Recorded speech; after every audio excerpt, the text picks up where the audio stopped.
At our number 10 spot, we have the Candy Lady. In the early 1900s, children in the rural town of Terrell, Texas started to go missing. Some of the residents blamed it on the Candy Lady. The story says that she would go around leaving candy on children's home windows just before bedtime. As the parents began to fall asleep, it'll encourage children to grab the candy, but as they try to grab it, the lady grabs them and feasts on their sugar-laden blood until there isn't any left. A farmer allegedly found rotten teeth on his farm and later found the body of a boy with his pockets stuffed with candy. Many people believe that Candy Lady is in fact real and went by the name of Clara Crane. Clara Crane was accused of poisoning her husband back in 1895 with poison-laced caramel candies. But that's not all. 5 years before the incident, Crane's 5-year-old daughter passed away from unknown causes, which many believe that she poisoned her daughter as well. At our number 9 spot, we have La Llorona. This legend originates from El Paso, Texas. Almost all Latin cultures know the story of La Llorona, and the people of El Paso are no exception to that. La Llorona directly translates to the weeping woman, which perfectly describes the behavior of this malevolent spirit. She is said to haunt the riverbanks of the Rio Grande, where she is searching for her 2 children whom she had already drowned in that very river. Now there are many iterations of the story, but I'll just mention the most popular one. The legend goes that a lady found her boyfriend with another woman. After a heated argument between the two, the woman was heartbroken and wanted to get revenge, so she took the children and proceeded to drown them in the Rio Grande River in Texas. It's also said that when she was done throwing her children into the river, she went back to her lover's home with a bloody wedding gown, showing her she would do whatever it took to be with him. It's said to be the reason why many children disappear in that very area, and she supposedly takes other children to fill the void she lost. So if you're in the area, beware of a woman weeping in a wedding gown who is sitting by the Rio Grande. At number 8 spot of El Cucuy. This creature is known as South Texas' official boogeyman. There are many versions of El Cucuy since it already originates in Mexico as well. It's said that this monster kidnaps children who misbehave and takes them back to the mountain where he lives to devour them. He appears as a hairless creature with an enormous head that dwarfs his spider-like body. He also has these large red glowing eyes, red ears to hear everything, and razor-sharp fangs and claws to accompany that. The origin of El Cucuy goes that a man was suffering with tuberculosis. Desperate to cure himself, he fetched an African witch doctor. The doctor told him to drink a child's blood, but as he did, he started to turn into the monster described. Ever since, he has a never-ending thirst for children's blood. At our number 7, we have the Screaming Bridge. In North Arlington, Texas, 50 years ago, there was a group of teenage girls driving home from a football game. The bridge was designed to only fit 1 car at a time, and I know, what a dumb bridge, but this was in the past and I'll give them the benefit of the doubt. The girls weren't paying attention and went full speed over the bridge until a car with no headlights struck them head on, with all of the girls passing away. Some say when they go near the bridge, they can hear the distant screams sounding like the girls before they passed away. As well, if you go over the bridge and look down at the water below, you can see the tombstones of all the girls with their names and birthdays written on it. At number 6 spot, we have the Goatman's Bridge. Why are there so many haunted bridges? Like, I don't get it. But in Denton County, Texas, lies the Goatman's Bridge, which was built in 1884. This bridge is supposedly haunted by the ghost of the Goat Man. The story goes that a black goat farmer named Oscar Washburn was renowned for quality meat, milk, and cheeses, and then he moved with his family just north of the bridge. Except when he arrived in this area, he was instantly the target of racial hate crime. The racist townfolk came together and burned down the farm with the family inside. They then threw Oscar's body over that very bridge. Now he appears as a half goat, half man humanoid that reeks of decaying flesh. If you knock on the bridge 3 times, it said that you can summon the Goat Man, but now others use this area for rituals and other supernatural activities. Right in the hump of our list, we have the Lady of White Rock Lake. The lake is located in Dallas, Texas, and many visitors claim that they spot a drenched young woman who appears crawling out of the water or asking to fetch a ride. When many people offer her this ride, she disappears out of thin air and leaves a bloody, wet seat mark and a terrified driver. Even though many of the drivers were scared to their core, some decide to go to the address given to them by the girl. When they arrive at the door, they're all met by the same man who tells them that his daughter had gone sailing and never came back. Many people believe the story is inspired by the 1953 book Neiman Marcus, Texas, the story of the Proud Dallas Store, and according to the book, Malloy and his wife are driving home late one night in East Dallas when a young, beautiful blonde girl ghost appears on the road. Her elegant dresses is naturally wet and she seems to be in trouble. She gives them an address on Gaston Avenue and asks them to be taken home, but as they drive, she disappears, leaving only a mark. At our number 4 spot, we have the Lake Worth Monster. You just learned about the Goatman, right? Well, this is basically the Goatman, but of the lake. This monster terrorized the people of the town for years, with many describing the creature as being 7 feet tall, around 300 pounds, long-necked, flop-eared, pot-bellied, covered in white scales and hair. I swear I just described Shaquille O'Neal. The monster was supposedly captured on camera, but you guys be the judge of that one. It looks like a 2-year-old drew on a camera lens on a potato with a crayon and then took this photo, but who knows, it might be real. This beast was inspired by Sally Ann Clark's book, The Lake Worth Monster of Greer Lake, Fort Worth, Texas. In the book, the monster jumped on the hood of someone's car and shook up the car so badly that they got caught in a bad accident. The people described it being a 7 feet tall being covered in scales and fur and resembled a half goat and half man. Pretty scary if you ask me. All the way at our number 3 spot, we have the Donkey Lady. The Donkey Lady of San Antonio, Texas dates all the way back in the late 1800s. The Donkey Lady was once a beautiful woman with children and a husband, but one day in a rage, the husband burned down the house with the children and wife still inside. The children passed away, but however, the wife managed to survive, but suffered greatly from this. Her toes and fingers would be fused together in a Hoove-like way, and her face was melted and sagging, inspiring the Donkey Lady name. There's a bridge in South San Antonio named the Old Applewhite Bridge, or the Donkey Lady Bridge. This is the bridge she went to crown after this horrible tragedy. Now it's said if you go to the bridge after midnight and call out the Donkey Lady, she will appear just before you. Some have claimed she had run at people who call out her name, or sometimes just stalks in the forest line waiting for the perfect opportunity to strike. At number 2 spot, we have the girl who danced with the devil. The story takes place in the 1970s in San Antonio, Texas, with a young Mexican girl named Rosa. One day the girl wanted to attend a dance at a nearby nightclub named the El Cabroncito. However, the parents were very strict and didn't want her anywhere near the nightclub. Despite their orders, she snuck out of her house and traveled all the way to the nightclub where she could finally have her dance. At the club, Rosa was approached by this very tall, charming, and well-dressed man who asked her permission to dance. When they began dancing, Rosa was terrified when she discovered he had goat hooves instead of feet. When she screamed in terror, people in the club started to chase him out, but as he got close, he vanished out of thin air, leaving a trail of smoke and the smell of sulfur. Devil activity if that wasn't enough. It's said that the area surrounding the nightclub still smells of sulfur to this day. At a number 1 spot with El Muerto. El Muerto, otherwise known as the Headless Horseman of Texas, is a Texas legend that dates all the way back in the mid-1800s. The story goes that 2 rangers, Creed Taylor and William Bigfoot Wallace, were hunting a criminal known as Vidal along the Mexican border. Vidal had been wreaking havoc all across the state of Texas, so when the ranger caught them, they wanted to set an example. So they did just that and cut his head clean off. They then tied his head to the saddle and sent his horse with the headless body running off into the night. Now the horse continued to explore the region with its headless rider. The tale of El Muerto began to grow after it was reported that both had been seen numerous times and that gunshots had no impact on either of them. Spotting El Muerto was thought to foreshadow bad luck because everyone who claimed to have seen him was struck with a series of bad luck and poor health following it. Starting off at number 10, the Voodoo Caves. Located in the Beaver Dam Mountains is a pipe known as the Voodoo Caves. According to local lore practitioners of dark magic, performed countless rituals inside the pipe, leaving behind an evil residual energy that curses or takes the lives of those who enter. It's believed if anyone within the cave insults Satan or makes any derogatory remarks about the entity that lurks there, they will find themselves trapped inside by rising water. The malevolent force got the blame for the passing of a worker who went inside the underground pipe to remove a clog when he got pinned down and drowned. Now at number 9, Bear Lake Monster.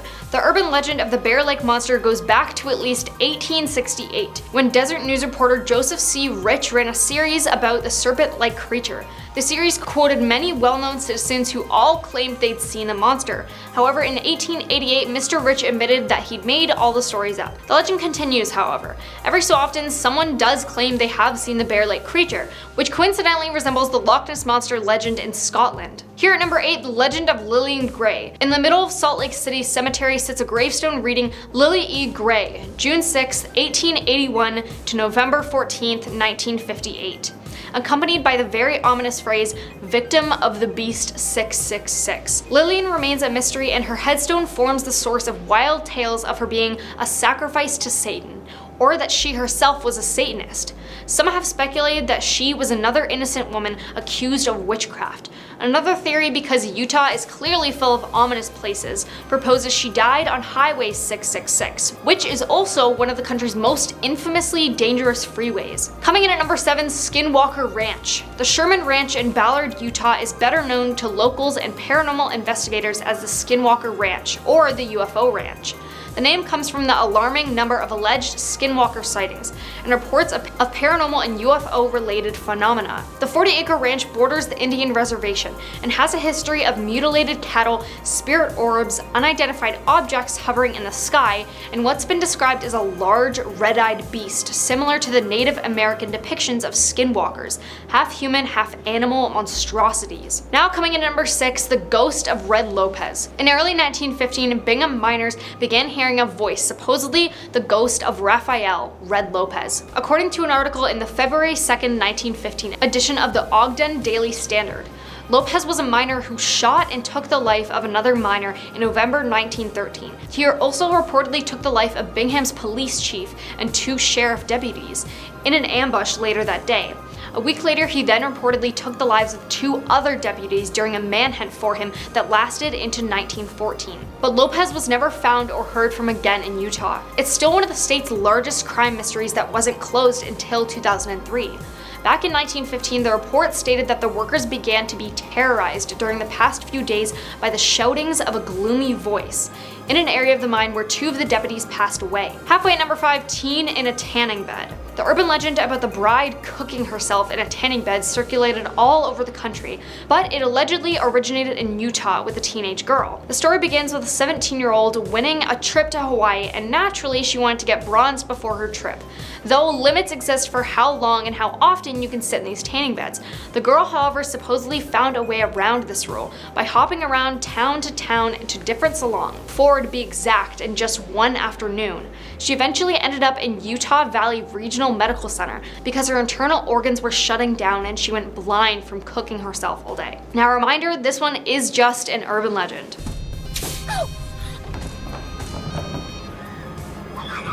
Now at number 4, the lady in purple. Over the years, many people have claimed to have seen a woman dressed in purple who appears angry or unhappy inside the Rio Grande Depot in Salt Lake City.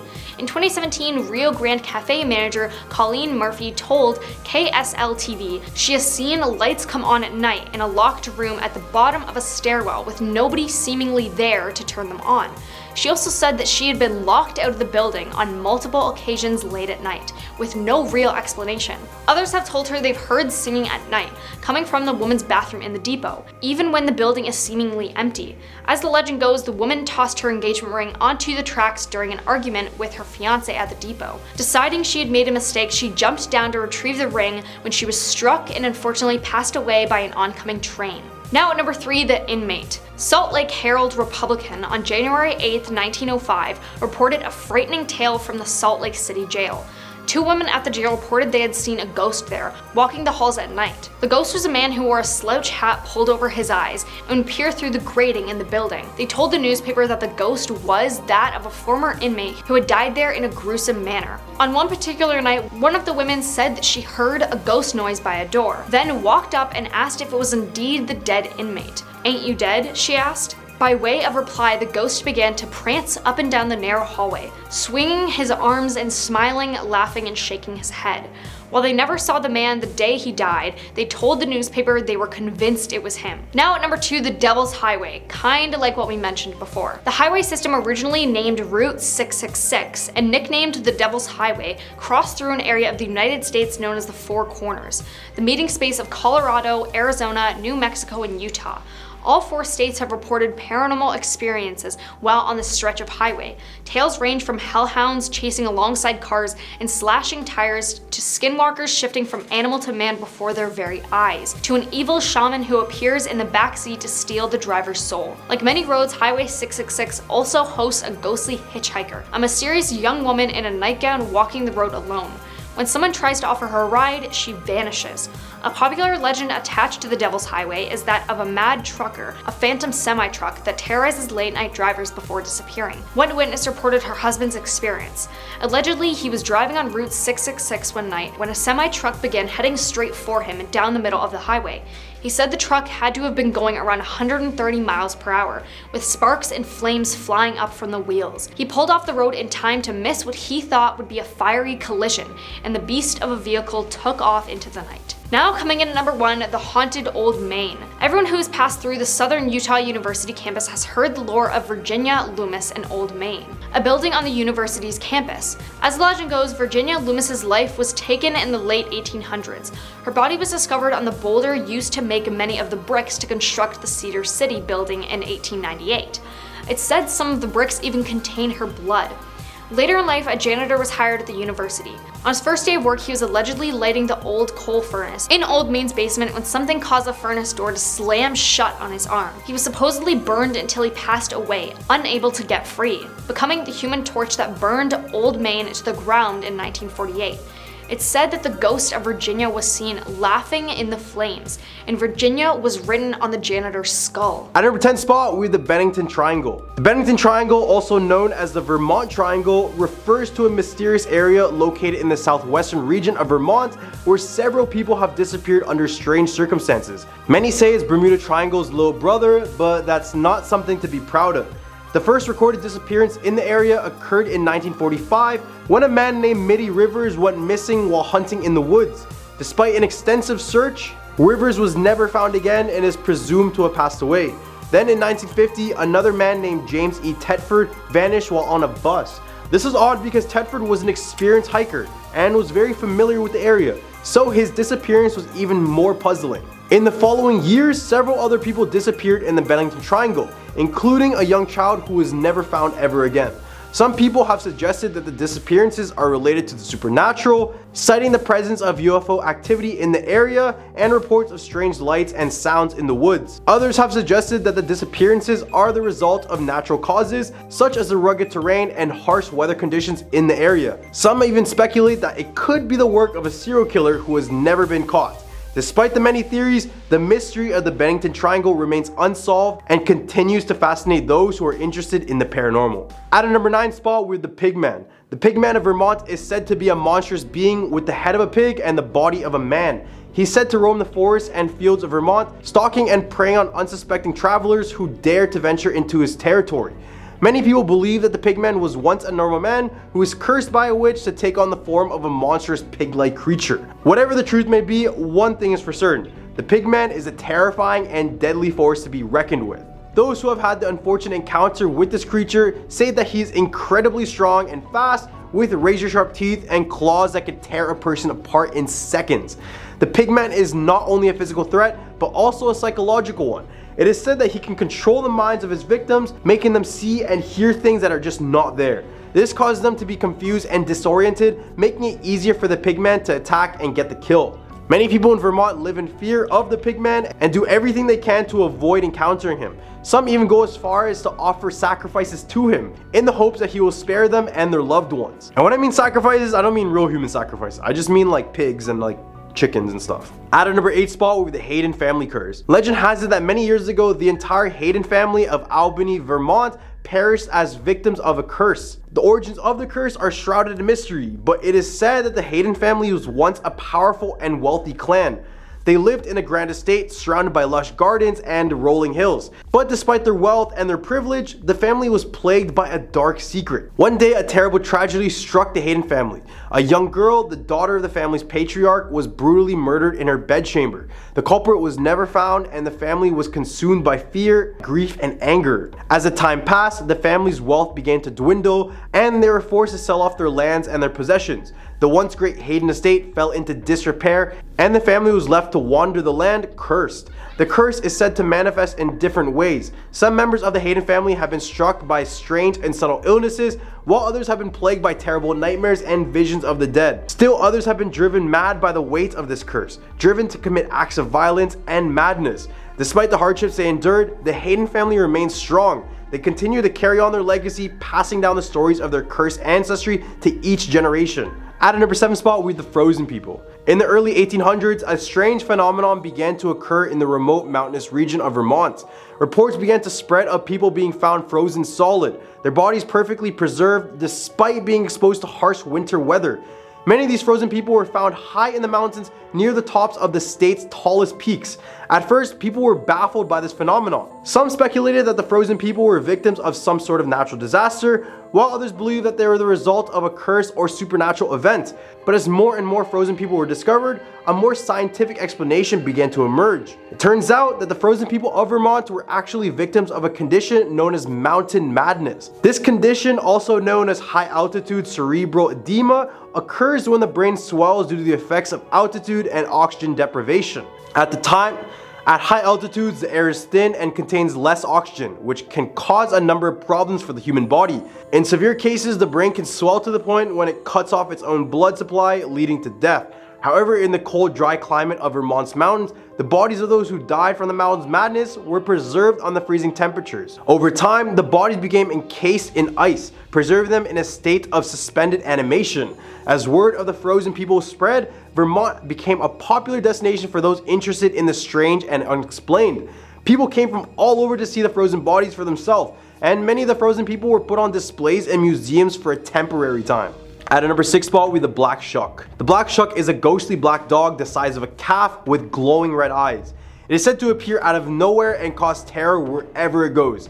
The legend of the Black Shuck dates back to the early 1800s when a large black dog was seen roaming the countryside. Some people believe that the dog was a demon or other supernatural creature, while others just thought it was a ghost. One of the most famous stories about the Black Shuck is the tale of the ghost of the Old North Bridge. The legend is said to be based off a real event that took place in the town of Concord, Vermont. The story goes that a young girl named Abigail was out walking one evening when she was attacked by a pack of wild dogs. She managed to escape by running across the Old North Bridge, but the dogs caught up to her and killed her. Now her ghost calls this bridge her home with a black shuck by her side at all times. In the hump of her list, we have the hitchhiking ghost of Bennington. According to the legend, a young woman named Elizabeth was killed in a hit and run accident on a dark and stormy night.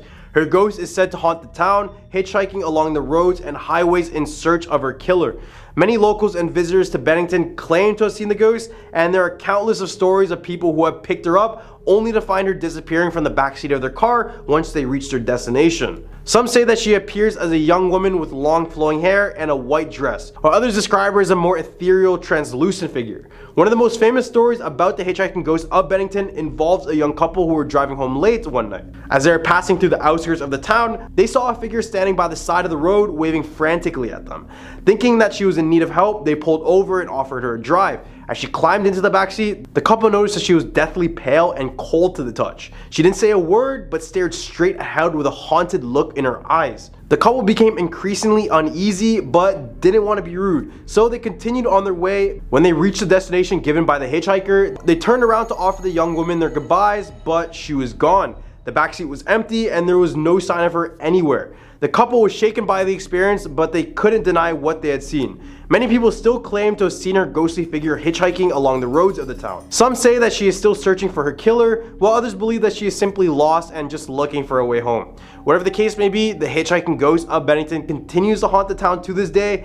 And unlucky for you, if you're a hitchhiker in this town, chances are no one's gonna pick you up because of this. At a number 4 spot, we're the Brattleboro Retreat Tower. The legend of the Brattleboro Retreat Tower dates back to the early 1900s, when the Brattleboro Retreat, a psychiatric hospital, was founded in the town of Brattleboro, Vermont. One of the most striking features of the hospital was its towering Gothic-like style. Some say that the tower was also used to perform experimental treatments on patients, including electroshock therapy and other inhumane treatment methods. These were said to be incredibly painful and often left patients worse off than before, with some succumbing to their injuries as a result. One particularly chilling tale involves a patient who was said to have been driven mad by the treatments he received in the tower. The patient was allegedly so disturbed by his experience that he took his own life, hanging himself from one of the tower's rafters. Some say that his ghost can still be seen hanging from the rafters, his face frozen in a haunting expression of terror and pain.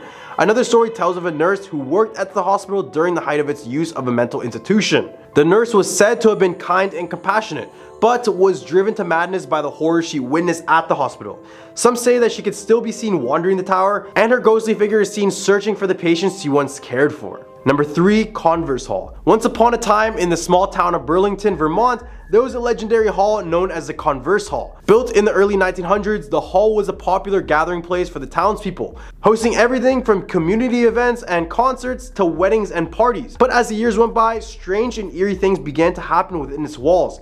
It is said that on dark and stormy nights, the ghosts of former residents can be seen wandering the halls. with their faint whispers and footsteps echoing through the empty rooms. Some say that the ghosts are restless spirits of those who passed away in the hall, unable to move on into the afterlife. One of the most famous ghostly inhabitants is a young woman named Sarah. She was a beautiful and vivacious young woman who loved to dance and sing, and was often seen at the hall's many social events.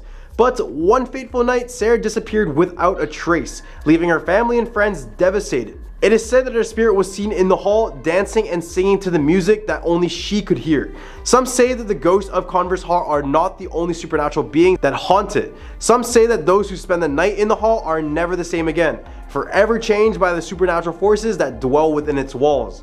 Number 2, Emily's Bridge. This bridge was named the Gold Brook Covered Bridge, but many locals from Vermont consider this to be Emily's Bridge. The bridge tells the story of a young woman named Emily who lived around the bridge in the 19th century. She was a beautiful and kind-hearted person, and she had many friends and admirers. One day, Emily met a handsome young man named James who swept her off her feet with his charm and his good looks. They quickly fell in love and decided to get married. However, not everyone was happy about the relationship. Emily's father was a wealthy and powerful man, and he did not approve of James. He believed that James was not good enough for his daughter, so he did everything in his power to prevent the two from getting together. Despite the father's efforts, Emily and James managed to elope and get married in secret. However, their happiness was short-lived, as James was killed in a tragic accident just a few weeks later. Emily was devastated by the loss of her beloved husband, and she became consumed by grief. Then one night, Emily was seen walking out onto a local bridge, standing at the edge of it, gazing down into the river below, when she decided to throw herself off the bridge to her death. Some say that Emily's ghost can still be seen wandering the bridge, searching for her lost love. However, if you do spot her, it just means that you'll have bad luck real soon. At a number 1 spot, we have the Vermont Vampire. The Vermont Vampire is an iconic entity known throughout Vermont. The legend goes that there was once a man named Abel Fry who lived in a small town in Vermont. Abel was known to be a reclusive and strange man who kept to himself and was rarely seen outside of his home. However, one day Abel fell ill, and despite the best efforts of the town doctor, he eventually passed away. However, shortly after Abel's death, people in the town began to fall ill with a mysterious illness that seemed to drain their life from them. As the deaths continued, people in the town began to suspect that Abel was somehow responsible. They believed that he had returned from his grave as a vampire and was using his undead powers to drain the life from the townspeople. The townspeople decided to take action, and they gathered around to exhume Abel's body. When they opened his grave, they were shocked to find that his body had not decomposed and instead had looked as if it recently passed away. Fearing that Abel was indeed a vampire, the townspeople drove a wooden stake through his heart and burned his entire body. After this, the mysterious illness that plagued the town quickly disappeared, leading many people to believe that they indeed vanquished a vampire. To this day, the legend of the Vermont Vampire continues to be told, serving as a cautionary tale about the dangers of the undead. To start off our list at number 10, we have the Bunny Man Bridge. In 1904, not far from this bridge, in Fairfax Station, Virginia, was a mental asylum. Nearby residents didn't like the fact that the mental patients were near their new homes, so they had it shut down. While the patients of the asylums were being transported, their bus crashed, and all were found except for one, by the name of Douglas Griffin, who disappeared to the nearby woods. After this disappearance, dead bunnies would be littered all over the forest floors and trees with attempts to consume them. And then finally, on Halloween night, Douglas Griffin struck and killed a group of teenagers that were hanging out near the bridge. He then proceeded to gut and hang all of them as if they were bunnies he had hunted. A police report soon came in about a man in all white with a bunny mask throwing a hatchet at a car, which would eventually give way to this urban legend. Stealing our number 9 spot, we have the Fairy State Plantation House.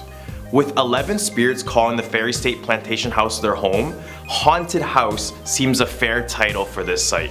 Now used as a museum and educational center, the house also offers Halloween tours called the Stroll of Lost Souls, and is a regular site for ghost hunters and paranormal activity groups. The story goes that this house was used originally as a school, tavern, and eventually a mansion. Once the mansion had burned down in 1828, it was reconstructed by abused and mistreated slaves. The house's many spirits included the woman in white, who fell from the stairs, and the slave named Sally Walk, who is said to be still grieving for her late fiance. But the most famous is Grace Sherwood, who is named the Witch of Pungo. She was in fact the last person convicted of witchcraft in Virginia. having to spend 7 years in jail and later being released. When she had passed away, reports say that her body disappeared without a trace, leaving many people to believe that she was truly a witch. Here at our number 8 spot, we have the ghost of Sarah Henry. Patrick Henry, an American patriot who coined the famous term, "Give me liberty or give me death," lived at Scotchtown with his wife Sarah and their 6 children. Everything was normal and fine until Sarah gave birth to their 6 children. Following that, she would show signs of mental illness, and at this time, mental illness was not a defined term and would often be associated with the devil instead. Henry decided to keep his wife hidden in the basement of his home, hidden from the public to protect his family's image, with people often saying that she was possessed by a demon. As time passed, Sarah would become more violent, eventually having to be in a straitjacket. And after her death in 1775, she was buried in an unmarked grave. It's said to this day, a woman in a long white gown appears in and around the house, just standing there, showing that maybe Sarah was not ready to leave her home, even when her family did. Coming in at number 7, we have the Poorhouse Road Tunnel. This tunnel was built in the early 1900s as part of the railway in Virginia that ran between Staunton and Lexington. It didn't take long for the tunnel to acquire a tragic reputation though. The story goes about 2 young girls playing in a nearby woods when all of a sudden a stranger had approached them, appearing friendly at first, but quickly turned sinister and decided to execute both girls. Now it's said that the voices of these girls cry from the darkness of the tunnel, and once you begin to walk through, you may begin to hear the whispers from the girls. Some other haunted reports include the appearance of handprints on cars, fog appearing in photographs when it is not visible, and the sound of disembodied voices. Guess you can say it's a poor choice to travel to Poorhouse Road. Straight out of a Twilight movie, at number 6 we have the Richmond Vampire. However, this is not your ordinary vampire. The story goes that in 1925, the Churchill train tunnel collapsed with workers still inside. Now, the tragedy of that is very real, but surprisingly in the wreckage, a bloody man appeared with jagged teeth and skin hanging off his bones. Everyone had thought it was just a mere survivor of the incident, but here is where it gets weirder. As they got closer to the man quickly jumped and ran away to the nearby Hollywood Cemetery and disappeared into a mausoleum within. They say the vampire still inhabits the cemetery grounds, which has led many satanic and cult groups to visit and attempt to summon the vampire once again. At the middle of our list, we have St. Albans Sanatorium. Before St. Albans was a sanatorium, it was the site of the Draper's Meadow Massacre. Shawnee Indians beheaded, tomahawked, and even bashed in the skulls of the settlers in the 1700s and took the survivors back with them to their village. Then, during the Civil War, the area was bombarded by artillery during the Battle of Cloyd's Mountain. People claim to see the smoke and hear the sounds of the artillery fire from the Civil War. Once it became a sanatorium, patients suffered inhumane experimental treatments that left some disabled for life due to its controversial treatment and care. The combination of the bloody history of the land along with the misery within the sanatorium created a perfect storm of paranormal activity, which is why St. Albans Sanatorium is considered to be one of the most haunted places in Virginia. Coming in at number 4, we have the Martha Washington Inn. The mansion was built in 1832 and functioned as an all-female college. But when the Civil War was happening, the college was used by the young women to nurse the injured. During this time, there's a story of one of the nurses who played her violin to one of the wounded soldiers. She sat by his bedside all the time, and eventually, they would fall in love. Unfortunately, the soldier succumbed to his injuries and passed away. The nurse was completely devastated upon hearing the news, and in a few weeks, the woman would follow him in death. It was reported that the music of the violin continues to play in the room of the wounded soldier. This site is now a hotel and a spa, but I don't know how relaxed I could be with its dark history of ghosts. With the number 3 spot, we have the lovely Lover's Leap. Before Europeans settled in Virginia, there was a Shawnee brave and a Cherokee girl who met in the forest. There was rising tensions between their 2 tribes. This was like a version of Romeo and Juliet. These 2 would meet in secret because of the restrictions placed from each of the tribes. But one day, the man visited the spot where they would always meet which was situated near Duffield, Virginia, on the scenic cliffs. But this time was different. The woman was on the edge, ready to jump, saying that she wouldn't be able to see each other ever again. With that being said, the man decided that the only way they could be together was to kiss and jump off the cliff together. Now, people who visit the area say that they've seen the shadowy figures of a couple on the edge of the cliff, while some say they feel the strong urge to jump off when they come with their significant other. Taking our number 2 spot, we have the Crawford Road. Crawford Road is one of the most haunted roads in Virginia. One of the stories tells of a group of friends that were cruising late at night until they decided to turn up the fun by going down Crawford Road. While driving down the road, they joked, laughed, and sang songs from their brand new CD. Everything had been fine until they had reached the bridge. The track they were listening to on the CD let out a high-pitched, obnoxious screeching sound. The noise lasted for about 10 seconds until they were far enough from the bridge. Then the noise stopped and the CD played as normal. Another incident involved a wedding that took place in the area. The bride was not a happy one and regretted all of her actions, which led her to hang herself by the bridge. As people drove down this road, they would report seeing this woman in a white wedding gown standing on top of the bridge only to jump off and disappear.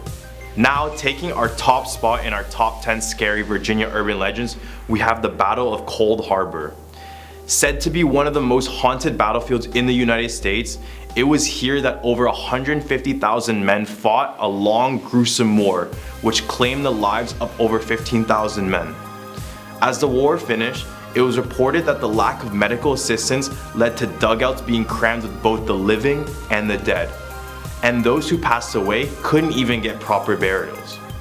The conditions of the battlefield made this place a living hell for those who had to fight in it.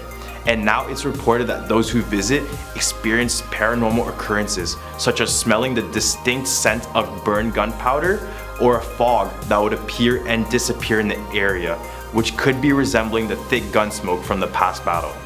Other reports hear the cries and the screams of the dying soldiers waiting for someone to bury them properly. Restless souls are scattered throughout the park, which is why it makes sense that people get an overwhelming sense of sorrow and fear when they walk on that field. Coming in at our number 10 spot, we have the 13 Steps to Hell. Built in 1901, the Maltby Cemetery in Woodinville, Washington is said to be one of the go-to cemeteries if you want to experience some sort of supernatural activity. The most famous legend about the cemetery is the story of the 13 Steps to Hell. And I know how that sounds. The stairs appeared to lead nowhere and descended into the ground as they are located in the center of a cemetery. They allegedly led to an underground family tomb. Even though you were only a few feet away, it was said that when you went down the stairs, you abruptly lost your ability to hear anything above you. It is said that if you turn around and face the bottom of the stairs, you could catch a glimpse of hell itself. Local lore claims that occasionally people would descend down these stairs and just never come back. Even though the steps were removed many years ago, there are still stories concerning them. At number 9 spot, we have the Caddy of Cadborough Bay. Wait, did you think we could escape the Loch Ness Monster? Cause we really can't. There's one in every single state, and for Washington, they have the Cadborosaurus, nicknamed the Caddy. It is said to be a 20-foot long serpent creature that inhabits the northern part of the West Coast. It's described as having the head of a horse and the body of a very large eel. Eyewitnesses reports have been coming in for the past 200 years with 300 different sightings. Even the Inuit people drew this creature on their canoes in hopes they would ward it off once they entered into the water.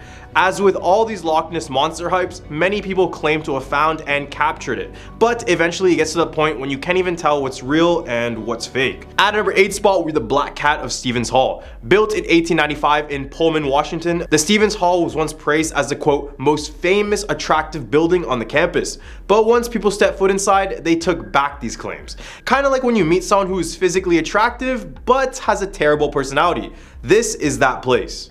It started as a hangout spot for students at Washington State University, and here they would dance, drink, and tell stories to one another. One famous story told at the hall was Edgar Allan Poe's The Black Cat. It was read on Halloween every single year until one year the students believed the story had come to life. Eventually, many would see sightings of a black cat inside of the Stevens Hall. Then on one Halloween, the black cat stood in front of the house's mother's door, and when the students opened the door to see what the black cat was hiding, they found that a girl had passed away, and many believed it was caused by this black cat. At a number 7 spot, we have the Iron Goat Trail. In 1893, a railroad was constructed across the Cascades of Washington. This would be great news because it would finally mean that Seattle would be connected with the Midwest and many other states. Except once trains started to use this railroad, they ran into many problems. To begin with, trains with engines on each end had to struggle up switchbacks to reach the summit. And the worst part about this place was that since it was in the mountains, snow could reach up to 25 feet high in some places, which would have hundreds of people digging out the snow in order for the train to go through.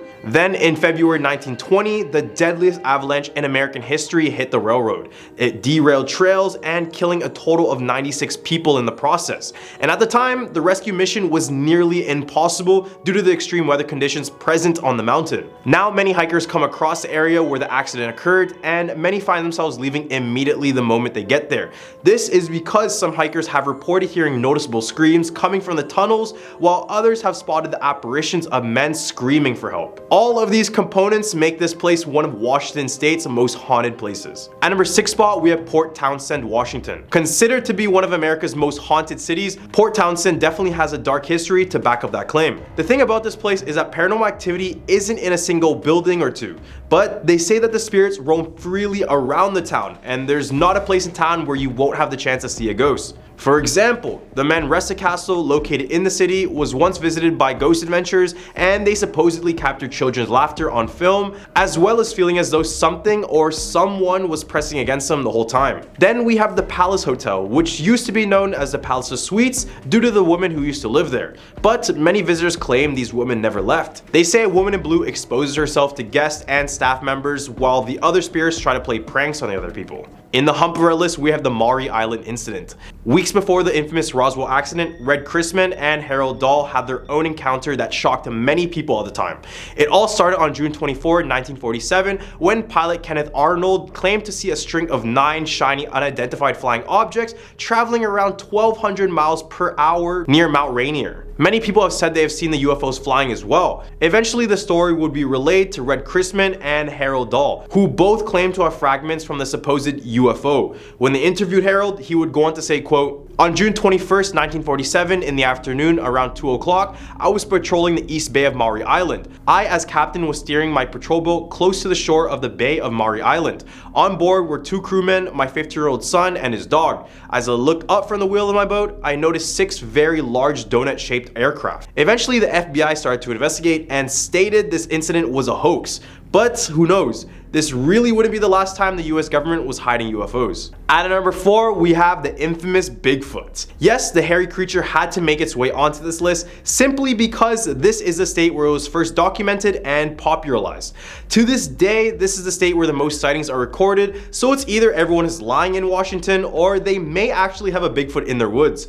Bigfoot has gained worldwide attention, but for those who don't know, they're basically 7 to 8 feet tall hairy humanoids with extreme strength. To this day, the search for Bigfoot is still a mystery, and there hasn't been solid evidence to prove the general public that these beasts actually exist. But hey, if you live in Washington, you have the best chance of actually discovering one, but that outcome would probably be a lot more different than you would think. At number 3 spot, we have Tacoma Old City Hall. Serving as City Hall in the early 20th century, this 10-story clock tower is haunted by a single prankster ghost named Gus. Many don't know the origins of this ghost, but it was said that he may have been a former criminal that was held in the building's Old City Jail and even passed away there.